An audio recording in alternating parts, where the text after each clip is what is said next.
Hi guys, എല്ലാവർക്കും സാൻടെക് ചാനലിലേക്ക് സ്വാഗതം.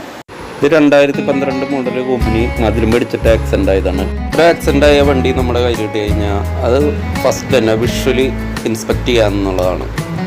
ഈ ഇടിയിൽ എന്തൊക്കെ ഭാഗങ്ങളിലേക്ക് ഡാമേജ് ആയിട്ട് എന്നുള്ളത് നമ്മൾ മനസ്സിലാക്കണം. എന്നാലും അതിനനുസരിച്ചിട്ട് നമുക്ക് റിപ്പയർ ചെയ്യാൻ പറ്റുള്ളൂ.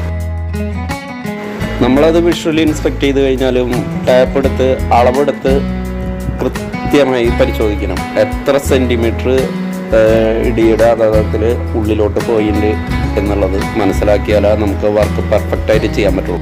നമ്മൾ അളവെടുത്ത് കഴിഞ്ഞിട്ടാണ് നമ്മൾ പുള്ളി ചെയ്യാൻ ആരംഭിക്കുന്നത്. ആദ്യം റഫ് പുള്ളിങ് ആണ്, അതായത് ആക്സിഡൻ്റായ ഭാഗം ഒന്ന് ജസ്റ്റ് ഒന്ന് പുള്ളി ചെയ്യുക.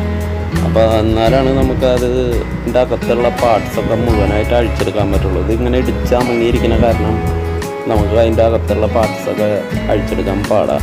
ബ്രേക്ക് പെഡൽ, വയറിങ് ഹാർനസ്, അങ്ങനെയുള്ള ഭാഗങ്ങളൊക്കെ അതിൻ്റെ ഇടയിൽ പെട്ട് കിടക്കായിരിക്കും. അപ്പോൾ അത് പുള്ളി ചെയ്ത് അതൊക്കെ ഊരിയെടുക്കണം. പുള്ളി ഇത് നിവർത്തി കഴിഞ്ഞാൽ നമുക്ക് ആ ചെയ്സൊക്കെ ഒരുവിധം നിവർന്നു കഴിഞ്ഞാൽ ഫ്രണ്ട് പാനൽ അങ്ങോട്ട് വെട്ടിയെടുക്കണം. അത് റീപ്ലേസ് ചെയ്യാനുള്ളതാണ്. ഫ്രണ്ട് പാനൽ, ഫ്ലോർ പാനൽ, അതിൻ്റെ അടിയിലത്തെ സപ്പോർട്ടൊക്കെ വെട്ടിയെടുത്ത് അതൊക്കെ റിപ്പയർ ചെയ്ത് റെഡിയാക്കണം. എല്ലാവിധ കാറുകൾക്കും കമ്പനി അസംബിൾ ചെയ്യാനായിട്ട് ഉപയോഗിക്കുന്ന സ്റ്റാൻഡേർഡ് ഹോളുകളൊക്കെ ഉണ്ട്. അതും നമ്മൾ സസ്പെൻഷൻ ബോൾട്ടുകളൊക്കെ സെലക്ട് ചെയ്തിട്ടാണ് അളവുകൾ സെറ്റ് ചെയ്യണം.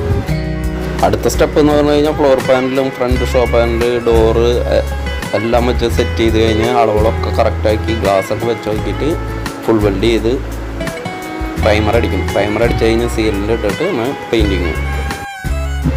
ഒരു ആക്സിഡൻറ്റ് റിപ്പയർ വർക്ക് മാക്സിമം എത്ര ക്വാളിറ്റി ആയിട്ട് ചെയ്ത് എടുക്കാം എന്നുള്ളത് ഞാൻ നിങ്ങളെ വിശദമായി കാണിക്കുകയാണ് ഇതിലൂടെ ചെയ്യുന്നത്.